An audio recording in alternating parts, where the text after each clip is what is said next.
শিশু কিশোর ছাত্রছাত্রীদের রক্ত নিতে যে মহিলাটি দ্বিধা করেনি, শ্রমজীবী রিক্সা চালক ভাইদেরকে হত্যা করতে যার হৃদয় কাঁপে না, তারা হয় দেশের প্রধানমন্ত্রী এবং তারা বিদেশি কোনো শত্রু নয়, তারা দেশের মানুষ।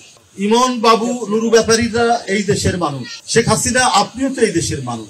আপনি 16 বছর অবৈধভাবে, অন্যায়ভাবে, গায়ের জোরে আপনি ক্ষমতা দখল করে আছেন।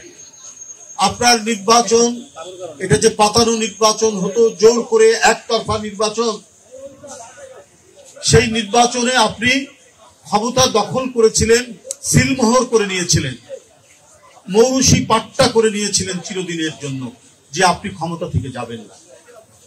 দেশ নায়ক বা রাষ্ট্র যারা পরিচালনা করেন, রাষ্ট্রনায়ক যারা হন, তাদের তো নিজের জনগণের প্রতি দরদ থাকে, তারা নিজের জনগণের কল্যাণের জন্য কাজ করে। আপনি একটা শ্রমিকের রক্ত আপনি ঝরাতে দ্বিধা করেননি, একটা রিক্সা চালকের রক্ত দ্বিধা করেননি, যে দিন আনে দিন খায়, সারাদিন কত কঠোর পরিশ্রম করে রিক্সা চালিয়ে নিজের পরিবার, নিজের বাচ্চাদের মুখে অন্ন জোগাড় করে, ভাত জোগাড় করে। একজন মহিলা ফেরাউনের পদত্যাগের পরে যে স্বস্তির বাতাসটা বইছে, এটা নিশ্চিত করতে হবে অন্তর্বর্তীকালীন যে সরকার। আপনাদের দুর্বলতার সুযোগে বা আপনাদের ভালো মানসিকতার সুযোগে ওই পরাজিত স্বৈরাচারের লোকেরা যেন কোনোভাবেই প্রতিষ্ঠা না হয়। হিটলারের যারা সহযোগী ছিল, তাদেরকে কি পরবর্তী সরকার কোনো জায়গায় দিয়েছিল? এটা তো আমরা কখনোই শুনিনি। কিন্তু আমরা এখন দেখতে পাচ্ছি কেউ কেউ কদিন আগেই বলেছে শেখ হাসিনার সাথে সংলাপ করা দরকার, দেশে একটি স্থিতিশীল। কেন? হিটলারের সাথে কি সংলাপ করা যায়? দ্বিতীয় বিশ্বযুদ্ধের পরে যে ঘটনা হয়েছে, তার সাথে কি সংলাপ করা যায়? আবার কি আমরা ইয়াহিয়া খান, পিকটা খানকে ডেকে নিয়ে এসে তার সাথে সংলাপ করব? আমরা তো সেটা করতে পারি না। এই বলা লোককে আপনার শিল্পকলা একাডেমির ডিজি বানানো হচ্ছে, কি যেন নাম, সৈয়দ জামিল আহমেদ। এগুলো হচ্ছে কেন?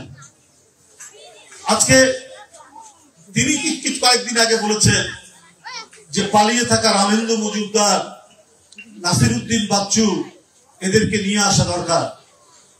ওরা পালিয়েছে কেন? ওরা আত্মগোপনে আছে কেন? কি অপরাধ? আমরা তো দেখেছি অনেক যারা ভদ্র আওয়ামী লীগের লোকরা, তারা তো দিব্যি ঘুরে বেড়াচ্ছে, তারা তো দিব্যি বাজার হাট করছে, বিভিন্ন জায়গায় যাচ্ছে। এই যে সচিবালয়ে যারা কাজ করতে যান, তারা তো সবাই বিএনপির লোক না, ওই তাদেরকে তো কেউ কিছু বলছে না। তো এরা পালিয়ে যাচ্ছে কেন?